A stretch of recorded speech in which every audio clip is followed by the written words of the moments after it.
অনেক উচ্চ মাধ্যমিক শিক্ষার্থী বন্ধু আমাকে অনুরোধ করেছে স্যার এবছরের জন্য সবচেয়ে মোস্ট ইম্পর্টেন্ট প্রবন্ধ রচনা কোনটি এবং সেটার উত্তর সহ যদি লিখে দিতেন তাহলে খুব উপকার হতো।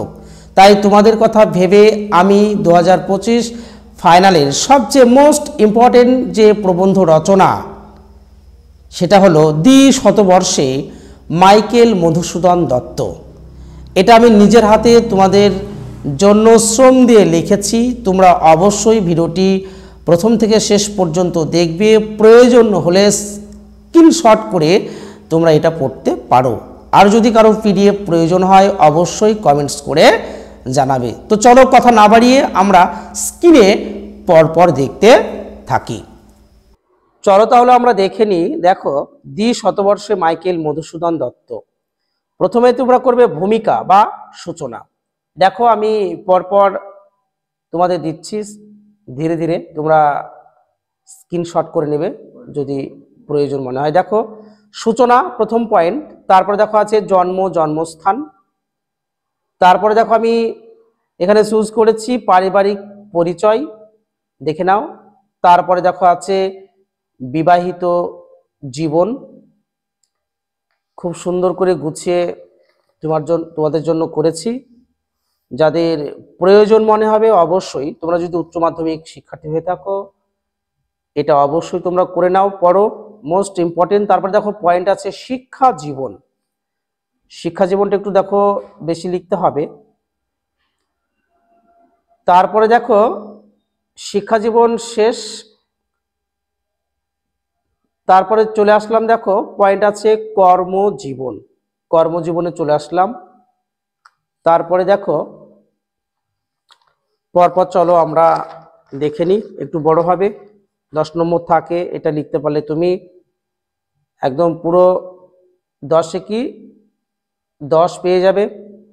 দেখো এটা কর্মজীবনের মধ্যে পড়ছে। তারপরে গুরুত্বপূর্ণ দেখো যে পয়েন্টগুলো আছে সেটা হলো সাহিত্য সম্ভার, অর্থাৎ তার সাহিত্য সৃষ্টি। আমরা জানি মাইকেল মধুসূদন দত্তের সাহিত্য সৃষ্টি অনেক আছে যেগুলো আস্বান্বিত।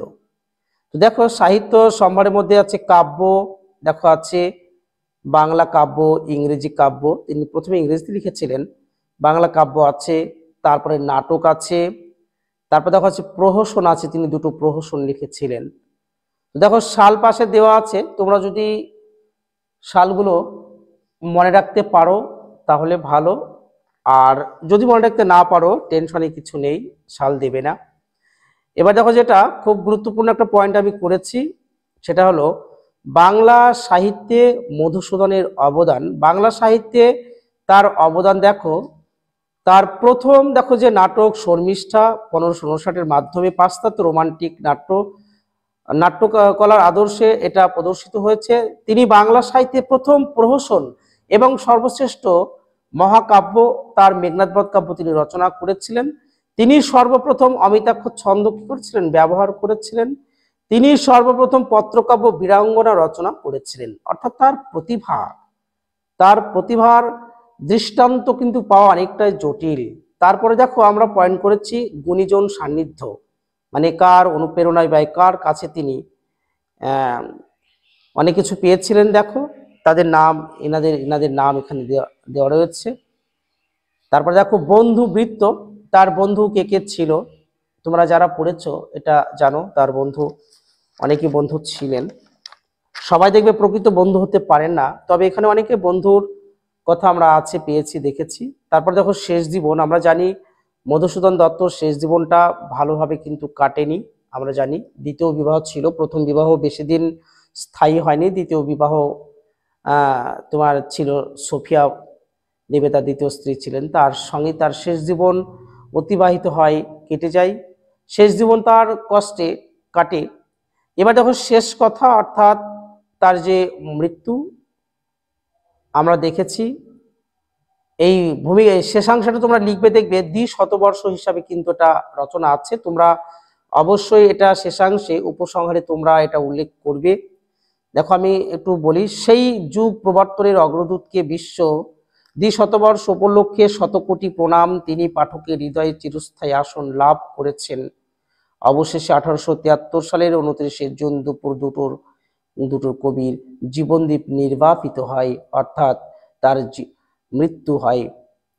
মৃত্যু হলেও দেখবে তিনি আমাদের হৃদয়ে কি আজও জায়গা করে নিয়েছেন। ভিডিওটি তোমাদের কেমন লাগলো, আর এই ধরনের নোটস পেতে তোমরা অবশ্যই বলতে ভুলবে না। প্রয়োজন মনে হলেই তোমরা কমেন্টস করে জানিয়ে দাও তোমাদের কোন কোন বিষয়গুলো অত্যন্ত জরুরি বা প্রয়োজন।